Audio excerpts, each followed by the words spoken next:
Okay, so now we're at the point with the oil pump out of the way that we can start replacing our rod bearings. Now, one thing I forgot to mention, and we can put this at the beginning, using this method, it's important that cylinder number 1 is close to bottom dead center, like this. That is because what we're going to do is we're going to replace rod bearings on cylinder 1, reinstall our oil pump, and then from there we'll be able to bar the engine over again. Without the oil pump in place, this sprocket will jam up in the timing guide and will prevent you from rotating the engine over. So we're going to do cylinder number 1, put the oil pump back in, and then we can do cylinders 2 through 6. But with that said, we're going to go ahead and remove our rod bearing cap here on cylinder 1. It's going to be E12 for the rod cap bolts. So there's our bottom bearing, which is always going to have the least amount of wear because it's the non-loaded side, but it looks pretty phenomenal for 160,000 miles. So I think we might end up dispelling the myth of N55 rod bearing wear. Mind you, this is on a 135, so earlier N55s, which are more known to have oiling problems and possible rod bearing issues. This is already a really good sign. Now we're going to push the piston up over the crank journal. That'll give us access to our top bearing, which also looks fantastic, by the way. A little bit of wear, but for 160,000 miles, that is really great. I don't feel any scoring or any grooves. And these are factory bearings, so they haven't been replaced. All right, so I'm gonna go ahead and install our new ACL bearings. These do not have a top or bottom like the factory bearings do. We will talk about that in depth a little bit later. But I'm just gonna pop this bearing in right now. These are the standard clearance ACLs. They do make a extra oil clearance variation. I don't particularly see the need for that in this application. So what I'm doing right now is just making sure that that bearing is properly seated in the connecting rod, which it is. So I'll push it back up and onto our crank journal, being very careful not to touch the crank journal. We don't want to scratch it or mar it. Using plastic gauge PG1, it's the green plastic gauge. We're just going to do a quick check on clearances. BMW gives you a window with plastic gauge as a quick sanity check, so we're going to make sure the new bearings are within that tolerance. I'm sure they will be, but I always do this on rod bearings just as a quick check. And for this check, I'm going to be reusing the old rod bolts. When I go to reinstall this with the bearings lubricated, I will use new rod bolts and those will be oiled, but this is just for a clearance check. So no lubrication on this installation, and we're reusing the old rod bolts for the check. All right, our set torque is 20 Newton meters. And then we need to go 70 degrees, followed by another 70 degrees of rotation. Now we'll take the rod bolts back off. It's got a nice little stripe there, which we will clean off, and we need to be between 25 thousandths and 76 thousandths of a mil. We're pretty much square in the middle at 51 thousandths, so more than within spec. And again, this is not a perfect measurement, but this is just as a quick sanity check to make sure the new bearings that you're putting in are within tolerance. And BMW typically uses the green PG1 plastic gauge for this. Our schmoo of the day for installation purposes is Liqui Moly LM48 installation paste. This is really just going to be used for startup to make sure that these bearings have some lubrication. We are going to prime this engine, of course, which we will have a full video on how to prime an N55 after these types of repairs. Very important that you follow that procedure. And also with any kind of assembly lube, once the engine starts, this stuff is going to get washed out pretty quickly. It's going to mix with the engine oil. It can't thin out the engine oil, so it's a good idea to do an oil change relatively quickly. And that also give you an indication if there's any wear material or anything like that in the engine as well. So now we're using the brand new rod bolts.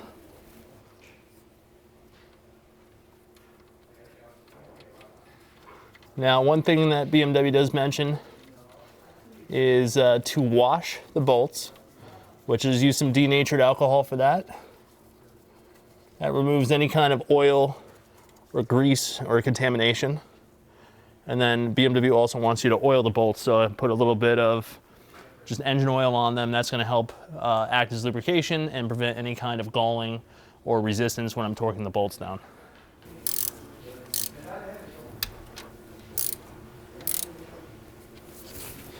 All right, so first step again, 20 Newton meters.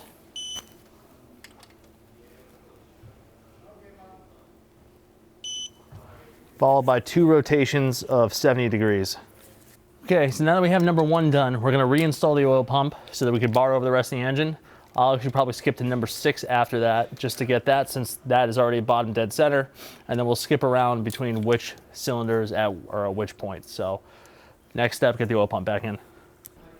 Okay, so to get this sprocket to line up with our pump, I'm gonna loosely thread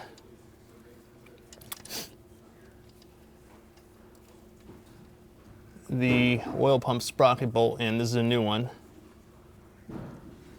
That'll kind of help guide the pump into the sprocket. It has sprung up just a little bit.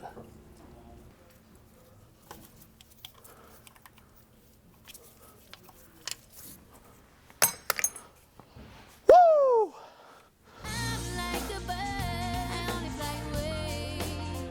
We have our new oil pump bolts. These come with the kit, which also does the windage tray and the suction tube. But these are aluminum screws, so they're one-time use only. There's 3 different sizes, and they only go in one location. So our super long bolt is going to be here on the front left of the engine, front right if you're facing the engine from the front. We have a shorter M8 bolt. That's going to go here to the front right side of the engine, or front left as you're facing it. Now, also make sure that the oil pump is sitting on the dowels. And then we have a medium-sized bolt, which goes here in the rear. There's 2 bolts that come in the kit that you're not going to end up using. This is for the oil pump chain drive module. There's 4 of these E10 Torx bolts. You're only going to use 2. They go here in front of the pump. I'm going to torque these last, but I'm going to get these inserted first and threaded by hand. There is no oil pan. There is no oil pump to bed plate gasket. It just sits against the bottom of the engine.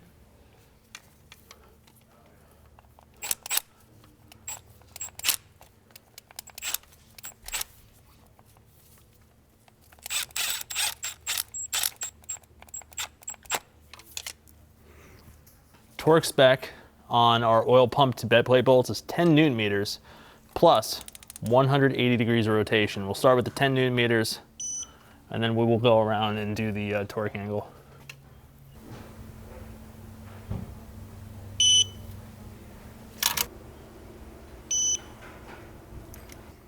And now we'll do our 180 degrees of rotation. And then for the oil pump chain guide and drive module, it's 4 Newton meters as our initial torque, and then we have to do 45 degrees of rotation. And these are E10s.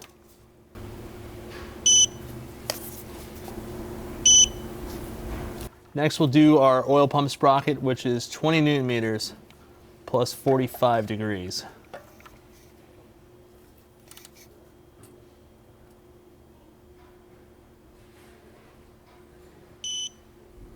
All right, so there was a lot that happens during this oil pump installation. Number 1, in this method, which does not involve touching any of the oil pump chain module stuff, it is important to make sure that when you remove the oil pump that you do not move its orientation. You want the keyway to stay the same way that it is when you removed it. And then when I go to put it back in, what I did is I lined up the input shaft on the pump with the hole in the sprocket, used the oil pump sprocket bolt to kind of keep it all lined up. Got that portion engaged, was able to get the oil pump in at an angle past the dowels on the engine block, and then from there, pried down very gently on the oil pump sprocket to slip it back in place on the oil pump. And then after that, went ahead and installed all the bolts, torqued everything down to spec. Now there is a special counter hold tool for the oil pump sprocket. Unfortunately, it was on back order at this point. We could not wait for it. So I was able to get the torque on that bolt. However, if you choose to do that without the special tool, just be extremely careful, be very methodical about your movements, and that's pretty much it. So this is the way to do this without getting too involved or getting inside the engine too much, and this method works out perfectly fine. So we know that you really couldn't see anything on cylinder number 1, so we're gonna show you everything here on cylinder number 6, and we'll show you the whole process of plastic gauging, how to put the bearings in, all that kind of good stuff. So here's our bottom bearing. Little score mark there, but I don't feel anything with my fingernails, so I'm not gonna worry about that. Let's see what that upper bearing looks like now.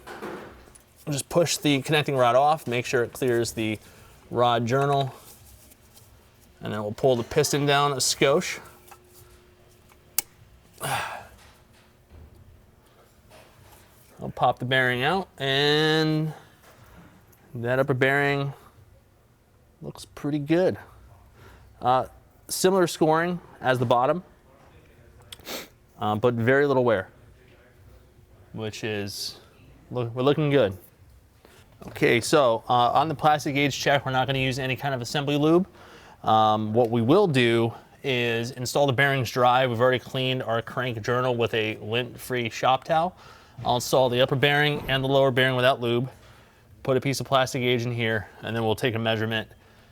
There's a spec that we need to be between to make sure that we have correct tolerances. Again, these are the ACL bearings. They're the tri-metal bearings. They have a little bit of a copperish tinge to them, but these are the standard clearance bearings, so not extra oil clearance or anything like that. You're not going to be able to see how I'm putting this bearing in for the upper, but I will certainly show it for the bottom, and it's pretty much the same for the uppers as well. So right there you can see the bearing. I have this tang locked into this portion here. That tang right there, when you hear about a spinning a rod bearing, it's because there's so much wear on the rod bearing that tang basically breaks away. And that is what holds the bearing in place in the connecting rod. There's gonna be another tang on the lower portion, the lower half of the connecting rod that butts up against this side here. And that keeps it locked in place when it's bolted together. So all you really need to do is just make sure that that tang is located. I like to do that first, and then you press the bearing in from the other side, and you'll kind of just feel it drop into place. And then what I do is I just push on it from the middle to make sure it's seated all the way. From there, we'll just push it back up into position. We'll move it over the top of the crank journal, and then we will drop it back into place against the crank journal like so.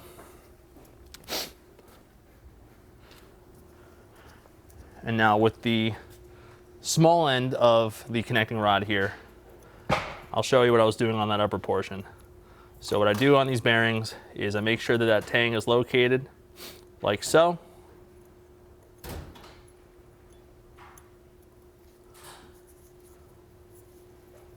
And then all you do is you just press the bearing in with your other thumb, and then it locates it perfectly like that. And then I just kind of give it a nice firm squeeze with both thumbs, make sure that it's properly seated, but it'll look like that. And like I said, this other tang is on the opposing side, so it's on the back end of this. It just prevents everything from being able to spin. So again, when you hear spun a rod bearing, it's because the rod bearing wore so much that this tang wears away, and there's nothing to keep the bearing inside the connecting rod, and then it just spins, and then it friction welds itself to the crankshaft. And for our clearance check, I'm gonna reuse the original rod bolts. They can be used for this. You don't wanna use new rod bolts. And here's our green plastic gauge, PG1. I just have it sitting on the connecting rod bearing. Went ahead and cleaned down our journal on the crank. So we'll just go ahead and install it. We'll torque it down and then we'll do a clearance check. And these are fracture split rods, so they can only really go back on one way. If you wanted to mark which side went to which side, you could. But the connecting rod tangs, or the connecting rod bearing tangs, are always going to be on this side of the connecting rod. And if you do one connecting rod at a time, you're not going to mix up which was which. 20 Newton meters.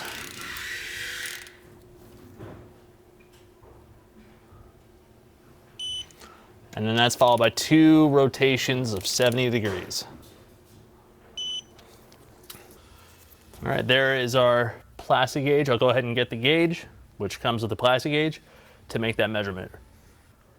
The BMW measurement is between 21 thousandths and 71 thousandths of a millimeter.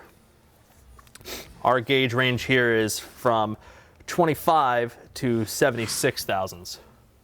And all you do is just simply hold it up against the piece of wax there, and we're at 51 thousandths, which is exactly what we're on cylinder number 1. So pretty much in the middle of that range, which is perfect. That's exactly what I want to see. Now from this point, I need to clean that off, and I also need to clean off the small end rod bearing. And I also need to apply a little bit of lubrication to both bearings. So I'll just kind of push the upper big end off, and I'll put some lube on that, and then I'll clean off our crank journal, and we'll go about installing the rod cap permanently this other go around. Put a very thin layer of assembly lube here on our upper connecting rod bearing. And again, that's just for lubrication on startup. We'll also do the same to our small end. You know, you don't need to go excessive with this. A nice thin film is all you need, like so. And again, Liqui Moly LM48 installation paste is our schmoo of the day.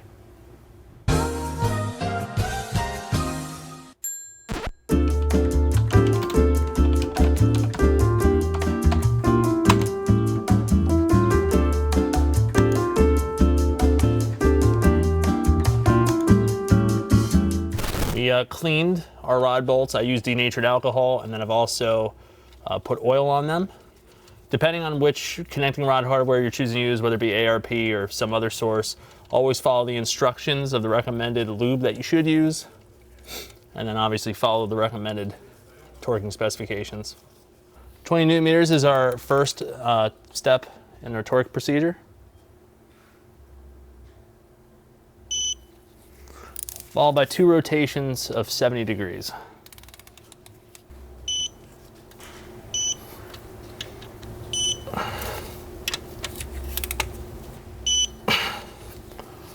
Yeah, now at this point, we're just gonna follow that same process for 2, 3, 4, and 5.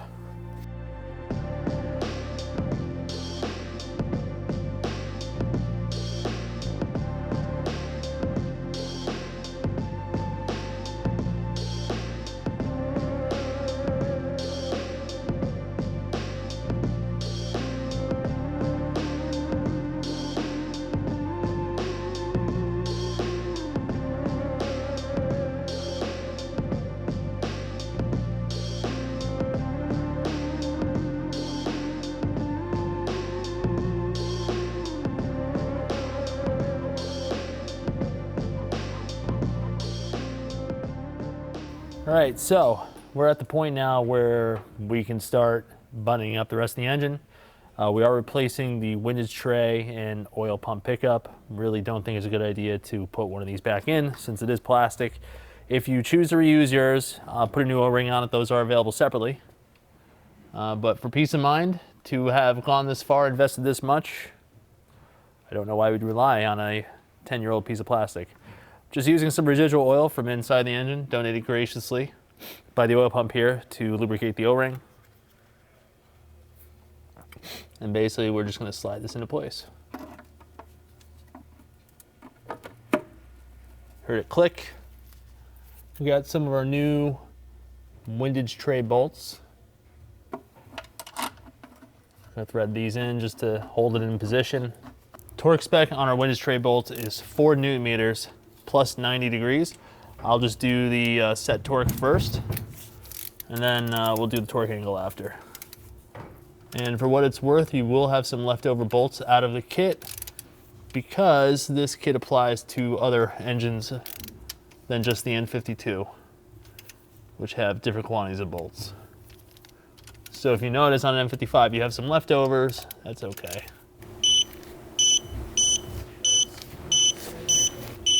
All right, so at this point, I'll go ahead and clean the mating surface of the bed plate. Use the plastic scraper. Fortunately, there wasn't any material left over from the oil pan that stuck to anything. So just went over it, wiped it down with a towel. Pretty simple, straightforward stuff. Don't use any kind of abrasives on it. It's a machine surface. You don't want to put any marks or grooves or anything like that into it, and there's no need to do that. I have these little holders here that are going to keep the oil pan gasket in place. You could also do it with zip ties, but these are also just as convenient. See, these little pop-ups, they just keep the oil pan gasket up in place, and then I'm going to slide the oil pan up and they'll do the same thing. And then I can start inserting some of the bolts. So at this point, the oil pan gasket are lined up and hanging here. So I'm gonna go ahead and start installing our shorter oil pan bolts. These are aluminum, one-time use, and they're all torqued to yield. So this is gonna take a while. And on top of that, we also have the bell housing bolts that we're gonna replace here at the back, those 3 that we removed, the E10s. But what I like to do is get all the oil pan bolts in loosely, get them all started by hand.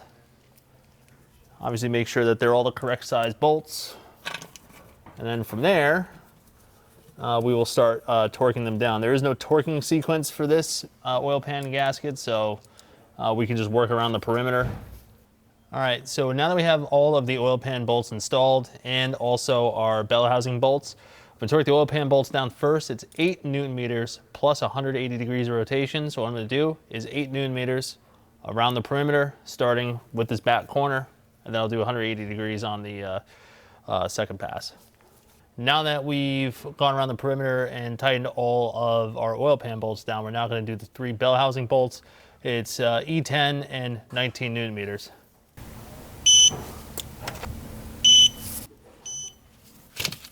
All right, so at this point, oil pan is reinstalled. Now I need to get the trans cooler lines back up on the side of the oil pan because it does attach to it. So there's 2 brackets that have to go into these little notches here in the oil pan. And then once that's in, we'll put the power steering pump back in place. So, but I'm gonna start with the cooler lines first.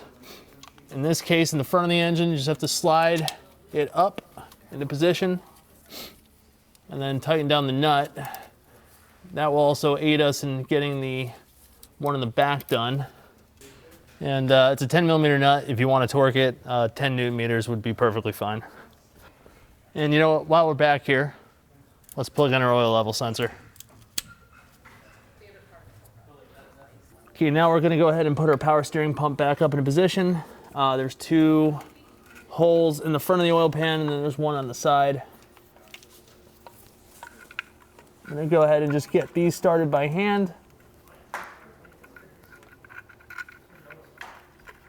That'll give you enough wiggle room to line up the 2 holes on the front and the 1 hole on the side. If you tighten one of these bolts down all the way, you will never be able to line up the other holes. That's usually how that works. Torque spec on these power steering pump bolts is 38 Newton meters. All right, at this point, we have everything buttoned up that we need to button up on the oil pan. Everything's been torqued down. Now comes the fun part. We get to shove the subframe back up in here. And part of the process on that is also making sure that our steering shaft over here engages with the steering input shaft on the steering rack. We also need to make sure that the steering wheel is pointed in the straight ahead position, as well as the steering rack. We'll show you that next. So before we put the subframe back up into position, we need to make sure 2 things. Number 1, that the steering wheel is pointed in the steer ahead position. And we also need to make sure that the steering rack is preset into the steer ahead position. On the steering rack here, we have a little triangle, and then you have this piece in the casting here. I just put some paint pen on that just to mark it, but that is the steer head position. And as a quick reference check, just roughly looking at the tie rod ends, they come out to more or less the same place on the sway bar. So that is the steer head position. And to confirm, when we also looked at that, the steering coupler where the bolt goes through, that is pointed in the down position. That is going to slip over that. And that's going to allow us to get the steering column reattached. So as I'm pushing this up into position, I'm just going to make sure that the steering shaft lines up with the steering rack. Line up the bolt holes, everything will slip together, and we'll start getting everything bolted back on the car. So with that said, let's get to it. All right, so again, as I bring the subframe up, I'm just going to take a look at the steering shaft, get that to slide onto our steering rack input shaft here. Also get the 2 forward bolt holes line up for the subframe on both sides. That third bolt hole towards the rear, that should relatively self-align. It is slotted, so I'm not too worried about that. But really, just making sure that the steering rack comes together first. And then once I know that's in place, make sure the engine mount's going into the pockets here on the subframe, and just make sure everything lines up. So we have the, there's a lot of moving around you have to do, but basically steering shaft is lined up. The steering shaft bolt or steering coupler bolt has already gone through and threads have been started. And make sure that as you're pushing the subframe up into position, that the alignment dowel drops into the hole in the subframe. That is a really good indicator that you're in position.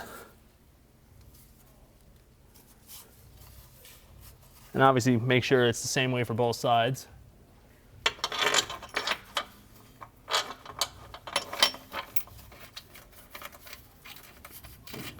All right. So I got 4 of the subframe bolts started. I'm going to make sure that the forward bolts start going in, because that's actually what centers the subframe on the frame rails. There's an alignment dowel there, so I want that to be pulled in first, and then once those are pulled in, I can work on those rearward bolts. And these are E14s. I'm going to use a ratchet to slowly bring it up into position. And these rearward bolts, if you had an alignment issue, you would not be able to get these in. So again, really important that you start from the front subframe bolts, work the centers up, and then you can finally put in the rears. We will torque all these to spec here in a moment, but just make sure these bolts are bottomed out. Torque spec on our subframe bolts, all 6 of them, is 108 Newton meters. I'm going to start with the forward ones first, because like I said, those kind of locate everything.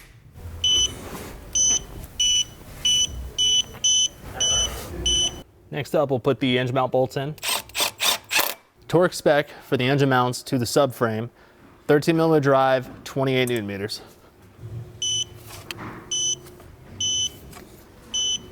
So at this point, we need to put the steering shaft bolt back in. You can get at it through the top of the subframe. There's a nice hole there, but that's an E10. Bottom it out, and then we're going to torque it to 24 Newton meters. And again, if that was not lined up appropriately, you would not be able to put the bolt through. If the bolt will not go through, that is not lined up correctly. All right, we're going to reinstall our power steering, which this is a delicate balance of feeling it and kind of getting everything positioned. Obviously make sure the original crush washers are out of the way while we install the new ones. We'll get the bolt started by hand, and then our pressure line here, which is the bigger fitting. Again, just make sure that the crush washers are on.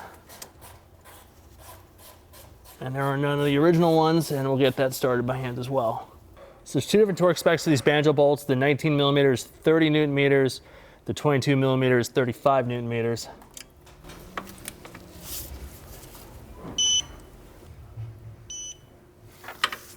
So at this point, what's left for us to do underneath the car is to bolt the suspension back up to the subframe. We're using new hardware for that. It's all torque to yield stuff, and the lock nuts are lock nuts, so they should be replaced. Now it's just a matter of leveraging everything back into place. The bolts for the control arms are the same. The torque specs will be the same for those. One control arm, the thrust arm, needs to be torqued at right height. Our wishbone, which has a spherical inner, we could just torque that at droop. Doesn't make a difference. So let's just rearrange everything here. Kind of get everything back to its natural habitat where it wants to be. Like so, there we go. On the subframe, we have this nut that I was saying about when we took it apart. It just has like a little hook that it hooks onto. So I'm gonna slide that into position.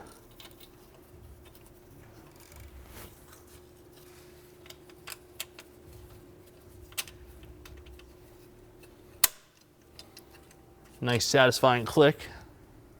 Then we have our headlight level sensor arm, which the crimp just fell out when we took the car apart. So we have to replace that level sensor arm, but that's fine, that just is what it is. Put the tie rod nut on, at least to hold that in position.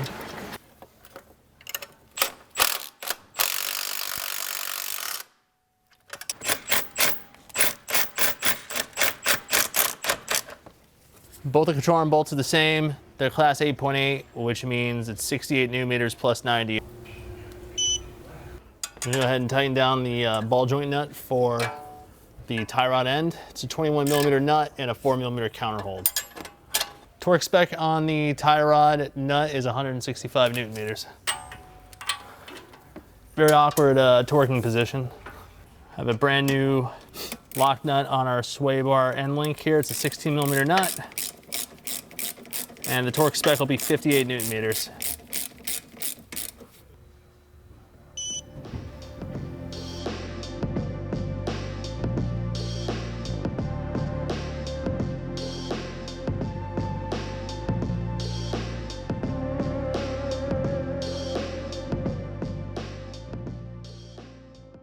So the last thing that we need to do here with the suspension is torque our tie rod nuts to 165 newton meters. It's 21 millimeter.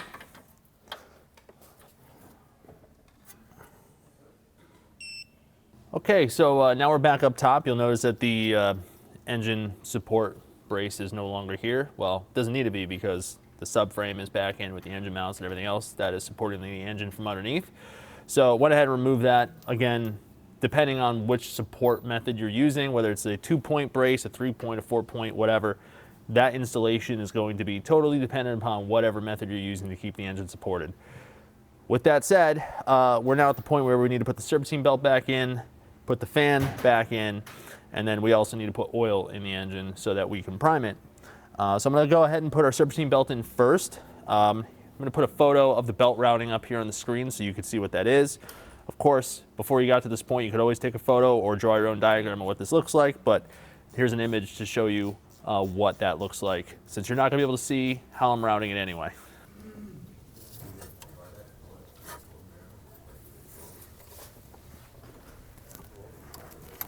Yeah. Now you might remember earlier in the video I put a Allen wrench in there, but I actually found the tensioner pin. I always kind of carry one with me, or I carry a collection of them with me when I know I'm working on a car, and I was able to find the right one, so I just swapped that out at one point. But the key is when you put any serpentine belt in, make sure that all of the ribs are sitting in the grooves on the pulleys, make sure it's not caught up on anything. Just check all that up front, and then that'll save you hassle just in case one of them is a little bit off. But having the tensioner in a locked position makes that process a lot easier because you're not fighting the tensioner while you're trying to route the belt. So at this point, we're gonna go ahead and reinstall our fan and fan shroud. I would say that installation is the reverse of removal, except not.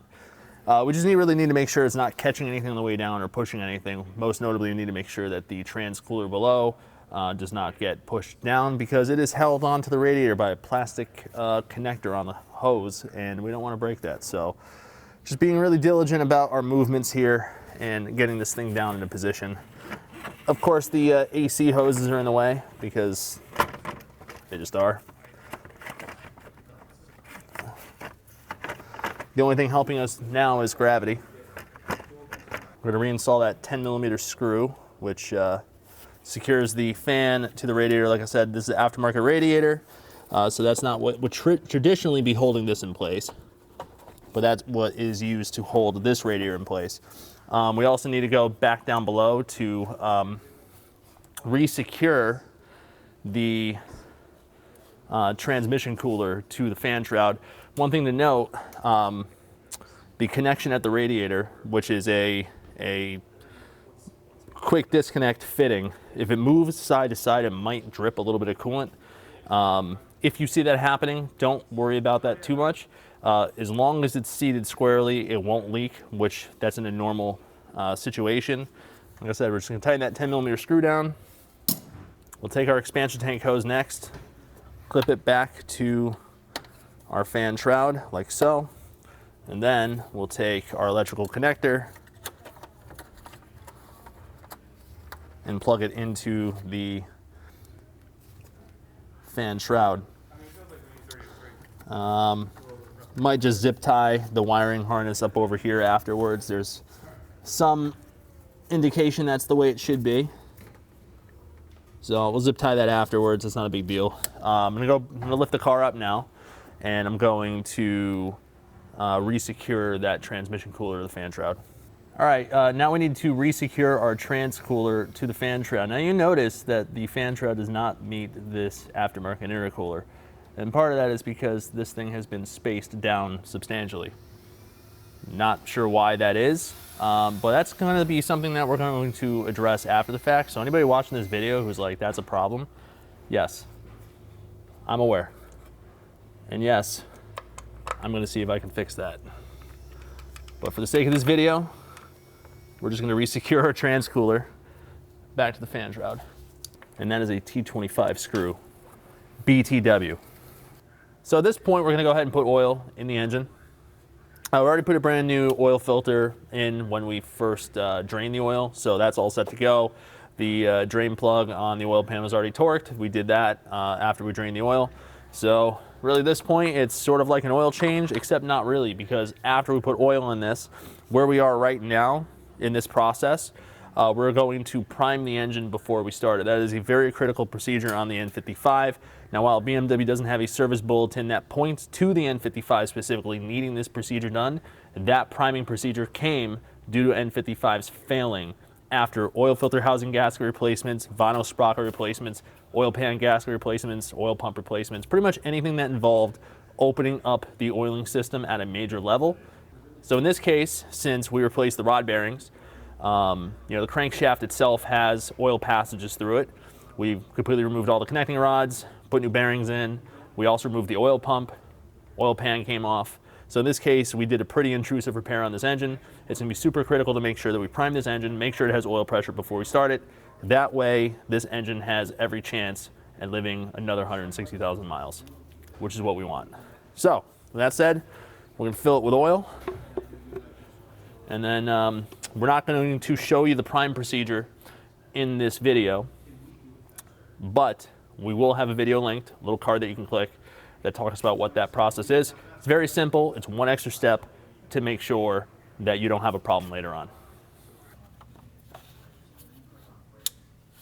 In terms of the amount of oil I put in the engine, I put 6.75 liters, somewhere around there in. These will take 6.5 liters on a typical oil change. But because the oil pan was off and the residual in the oil pan came out, and obviously with the engine being open, dripped quite a bit of fluid out, oil pump removal, etc., it made sense to put a little bit more in. A dry start of one of these engines would be about 6.9 liters of oil, so I think 6.75 is a happy medium where it won't be overfilled, and should be on the money, but if we do need to top it up, we can do that. And while we're here, when I do this prime procedure, it's going to spin the power steering pump. So it does make sense to put some hydraulic fluid back in the system before we start it for real, and then have to bleed it out. So we'll just top this reservoir up. And we're just using the Liqui Moly central hydraulic system fluid. It is the equivalent of CHF 11S. We had a couple bottles open here in the shop, so just choosing to use that. So we've primed the engine, which, like I said, we have a little video card that you can click on to take you there to see what that procedure is. But we're gonna go ahead and put the spark plugs back in, ignition coils, hook up the injectors, all that good stuff, and start reassembling the rest of the car. So we're on the home stretch at this point. Before I put the torque wrench on these, I'm just gonna make sure that they're fully seated. Remember earlier, number 3 was a little bit of a stubborn one to get to just because of the angle. So now we're gonna go ahead and torque these spark plugs to 23 Newton meters.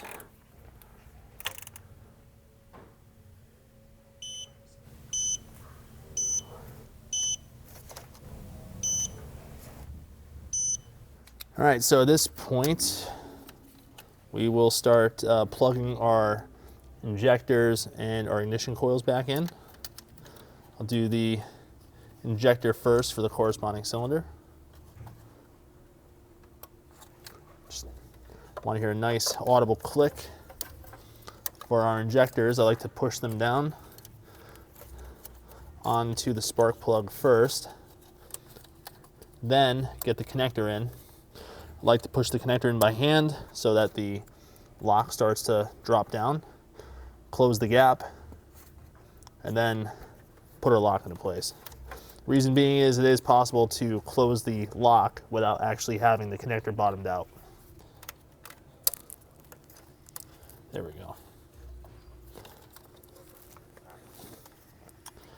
And then I'll wiggle the coil back and forth after it's bottomed out, just to make sure it is on the spark plug. And for the record, when you're putting the injector connectors back in, you'll see this little tab on the outside of the connector. That's going to correspond with this tab right here. That's the lock. So if you're concerned about orientation, just pay attention to that. Also, you won't be able to put it in the other way anyway.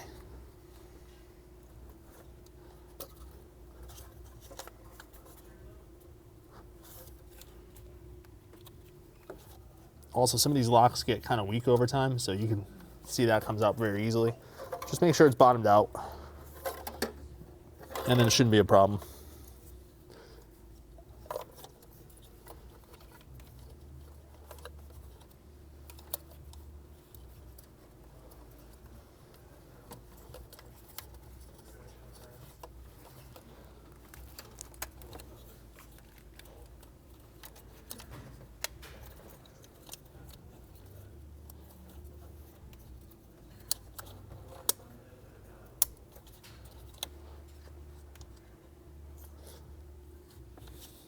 Just going down the line here, making sure that everything is oriented correctly, which it is. All right, so now we have to reinstall our O2 sensor bracket, some of the pieces that hold the wiring harness in place, and we'll take it from there. I'm gonna reinstall this O2 connector bracket. And these are T25s if I recall. And I'll slide the connectors back into their home here. Next up, we need to slide this thing in. It sits on a handful of grommets, so we just need to make sure that those are locked in place. And then we'll route these cables into their respective locations.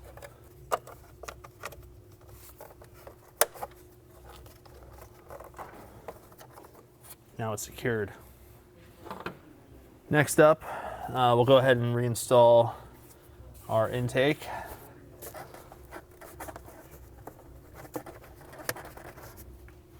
Just need to make sure that this rubber boot goes over.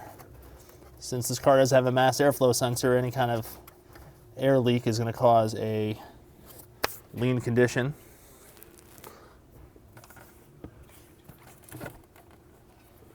And then this just sort of sits on a bunch of grommets, so just push into place like so.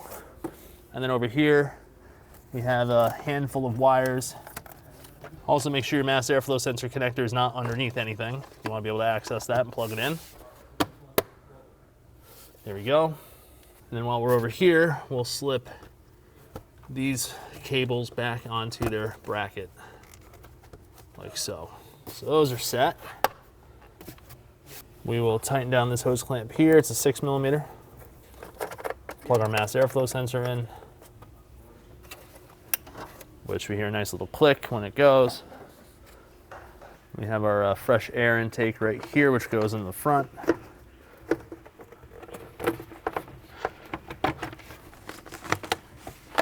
That clicks into place, and then we just need to line these up here, put the screws in, and then we're gonna go reinstall our strut brace here, V-brace.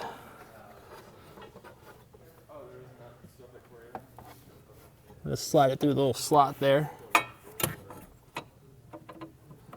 And get it to slide underneath the bolt in the back, which, by the way, you might recall, was sort of in rough shape. We have replaced it with a new one.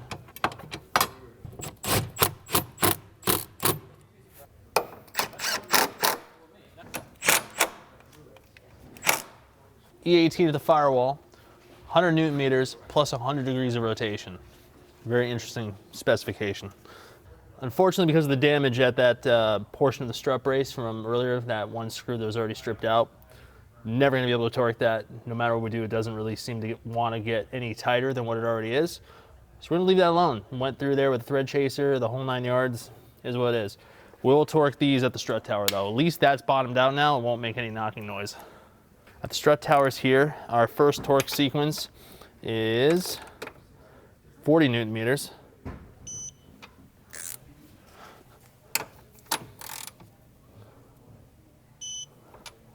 And it's E14. Our second is 60 degrees rotation. So at this point, everything's been buttoned back up. Now we're gonna start the car. And while it's running, we'll lift it up in the air, make sure that nothing's leaking from underneath.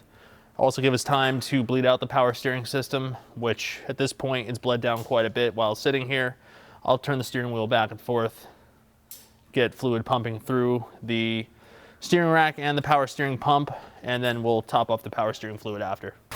Oil's not pouring out of it, it's staying inside the engine. There's no new leaks. We're good. Engine sounds healthy. We'll love to see. So, N55s and rod bearings. What conclusions do I draw from what we have in front of us here? Well, this car has 160,000 miles on it. These are the original rod bearings, and they are in fantastic condition. So again, this car has a big turbo on it. It's tuned. It's been tuned for most of its life, and there's no problems. Everything looks great. In fact, if anybody's looking for a lightly used, certified pre-owned rod bearings, we have them right here available for you. But really, the only thing I see is cylinder number 6. There's a couple score marks in there. Those are very superficial. Maybe a piece of dust or something or dirt got stuck in the oiling system at some point. But every single one of these rod bearings looks fantastic. I think the issue is when you look at the N55, any rod bearing failure is most likely going to be from an oil starvation situation due to either a failing oil pump, perhaps how the vehicle's being used, maybe how the vehicle's being driven, but I don't think that this is inherently a problem with the N55. Was thinking maybe we might see somewhere at 160,000 miles, but these look fantastic. And for you N55 owners out there who are afraid or concerned, sure, you could do this preventatively if you choose, but I don't think this is as much of a problem as it would be on some of your other BMW engines like the S54, the S65, or the S85 engine, just based on my observation here. So draw what conclusion you want from what you see here, but this looks very promising, especially for an early N55. All right, and that's how you go about replacing rod bearings on your E82 BMW 135i N55 powered BMW. Of course, this process can be very similar for a 3 Series equivalent, E90, E92, or E93. Hope you learned a lot in this video. If you have any questions or comments, leave them in the comment box below. If you like this video, hit the like button, and we always have a lot of videos on the way, so feel free to hit that subscribe button. And as always, we'll see you for the next one. Thanks for watching.